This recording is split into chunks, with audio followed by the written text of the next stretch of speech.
All right, welcome back for another episode of Carnivore Trades. Today is Tuesday, August 29th, 2023. If you've not done so already, please give the video a thumbs up, like, comment, subscribe to the channel.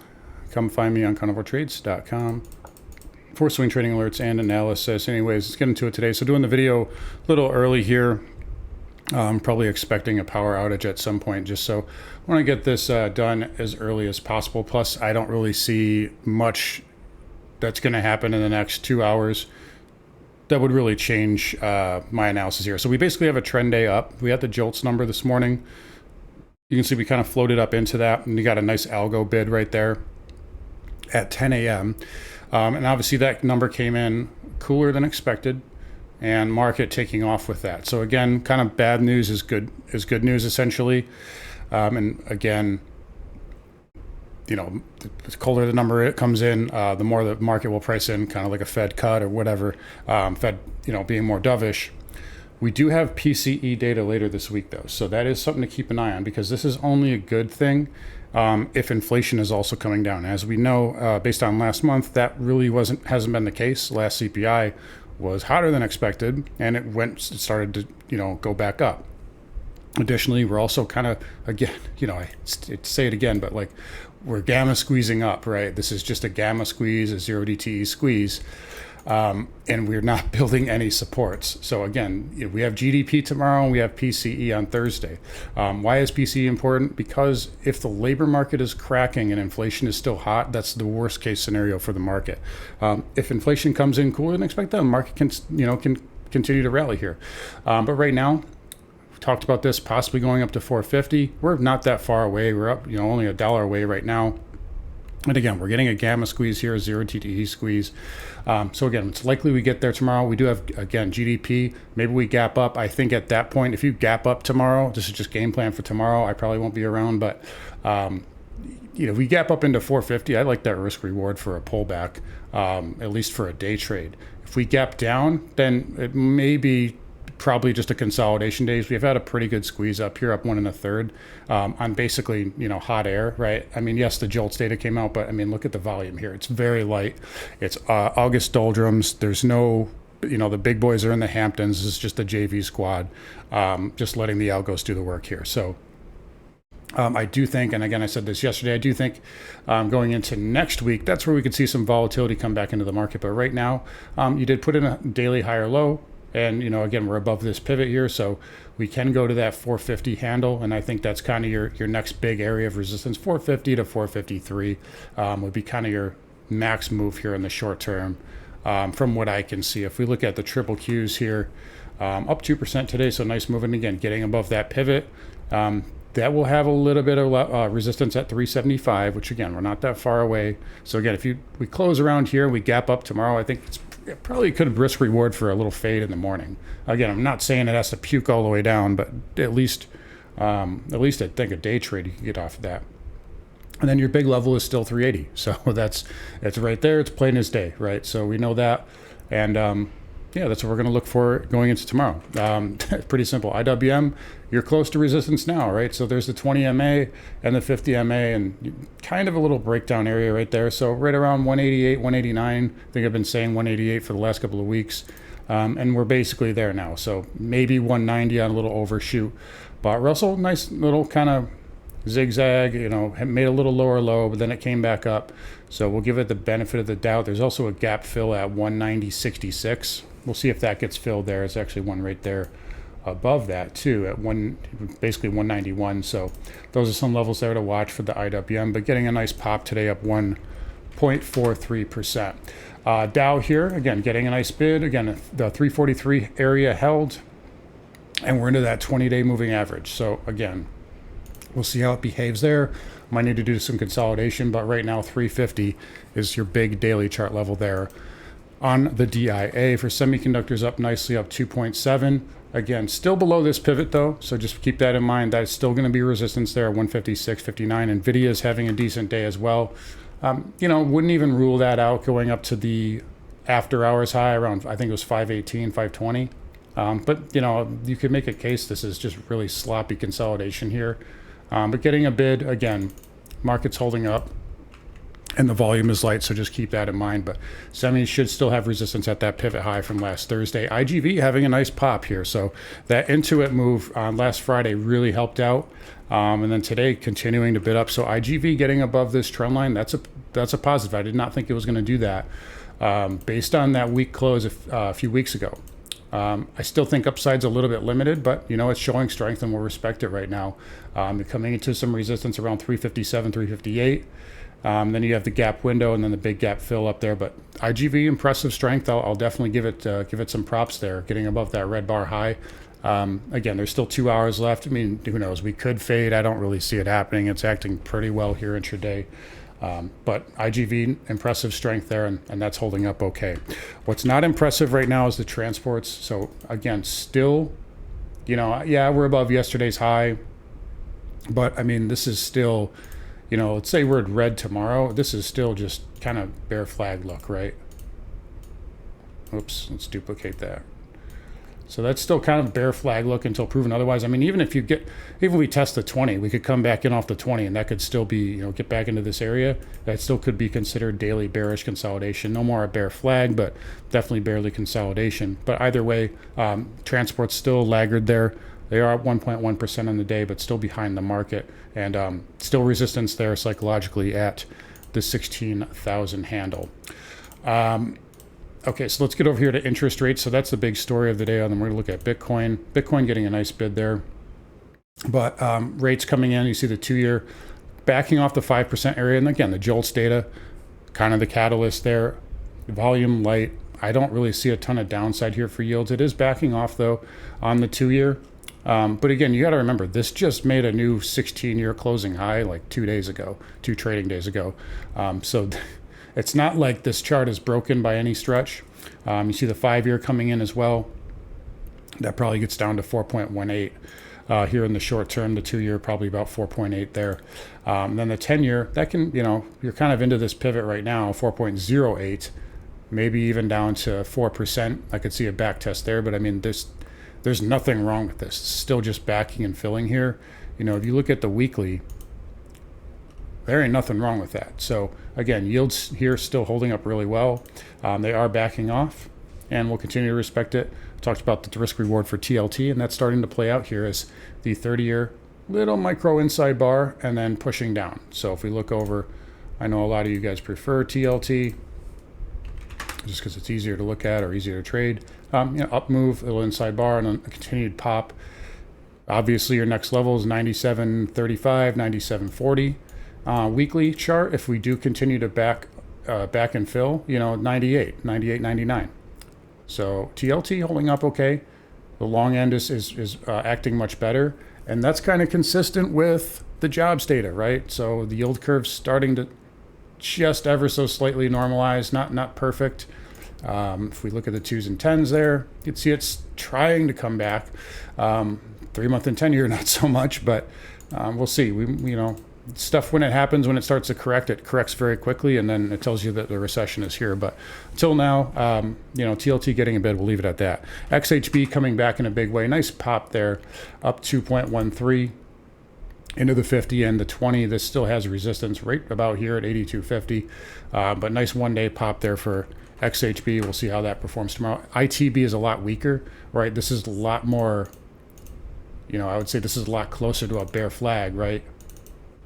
Nice right angle. So not as strong there. 85, we'll say 86. You got the 50 and 20 up there as well. So if we do have a little outside move tomorrow, you could see it get up into that range, and then I think you back off, and then your big level is 86.50. But ITB getting a pop today, and we'll leave it at that there. VNQ up 84 cents as well. That still has resistance at 83, and then 84. Nothing's really changed there. XLF, nice move there, up 29 cents. Contending with that 20 moving average. Then you've got a gap window and a gap fill up there. So those are your levels to watch. But again, they're just getting a bounce here. Not going to make too much more out of it. It's very light volume here in this market. You see the KRE, KBE doing the same thing here. KBE could probably go up and test 40 again. That's really all I see for it in the near term. Then broker dealers through the 505, so that wants 510, maybe a little bit above that, but XBD continuing to hold up. Commodities here, starting off with crude as always, up $1 on the day. That's hanging in there okay. Trying to reclaim that 20. So that right now is 81.08. We're just above that. You get through that, you get through the 81.50 area. This can go right back up to 83.50. But again, still big picture. This looks like weekly consolidation. You do a little bit more of that, and this can go up into the low 90s. But again, it's still just putting in a base here. You see the same thing on XLE, up 29 cents. Weekly inside bar, right? No problems with that. So XLE hanging in there. Okay, XOP, weekly inside bar, looks fine. That does a little bit more basing. That's going to 160. OIH, weekly inside bar. That can still get up into that 370 handle. Nat gas here rolling over. That is still basing here on the weekly as well. If you look at the daily, had a gap up, a little bit of a fade. That's totally normal here for a contract rollover. Usually they like to fill those gaps. But again, still with that big weekly base here, and we'll see how that plays out over the next couple of weeks here. There wasn't, I think I talked about it yesterday, the news with the strikes there. We also have the storm. Sometimes those damages can cause kind of a panic bid. We'll see if there's anything to that over the next couple of days. But anyways, onto the dollar index. This is a little overdue for backing and filling. I've been talking about this for a while now. I've said, look, it's very strong, but it probably needs to pull back. So into the 50 moving average there on the weekly, and you're coming back in finally. Support, we'll probably look at 102.50 here, 102.75. That was a weekly level before. We got through that, so and you can see it on the daily pretty easily. We'll watch that. If it gets down there, there's nothing to say either that this doesn't just go sideways too. So just be aware of that, because the dollar is squeezed above some weekly resistance levels, 2 of them. Actually 3 if you count this trend line recently. So it's strong. I wouldn't bet against it. It still probably needs to do consolidation, but I just wouldn't bet against it. I'll put it that way. But dollar index pulling back here, and obviously that is helping out the markets. Again, JOLTS data, there's your catalyst. It's not really that complicated. All right, gold here, getting a nice bid, obviously with the weaker dollar, up 1%. That's a big move for gold. So you got to get through 1975, 1980, or 100 moving average there, and then you can get up to 2,000, right? So that's really it. I know there's a contract gap there as well, so that does kind of skew things if you guys follow the GLD. Your bigger levels right around 181, 182. But again, gold holding up okay. Silver getting a nice pop, up 2% on the day. That did that also had a contract gap. If we use the SLV, you can see that had a nice pop. So regardless of that gap there, I forgot about that yesterday when making that $25 call, so it's a little skewed here.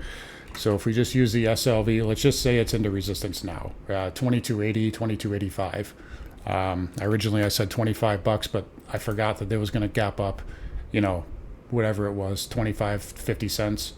But you can see right here, that's kind of where you broke down before. So right in this area, not much higher, and we'll see how that trades out into tomorrow and the next days here.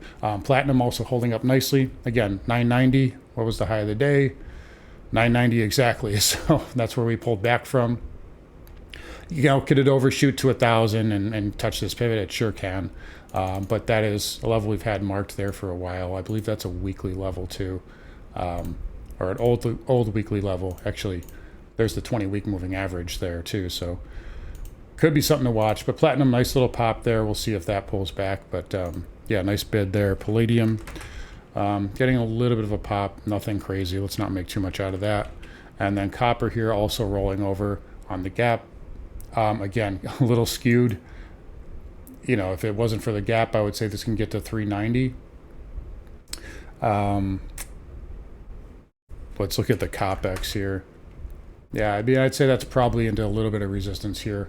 Maybe it can get up to 38.60 right now, but these rollover gaps always kind of skew things a little bit. But either way, copper holding up okay. I still don't think this is any move to get too excited about just now. But anyways, let's get over to Bitcoin. So that had a nice pop on the ETF news. I'm sure you've all heard by now.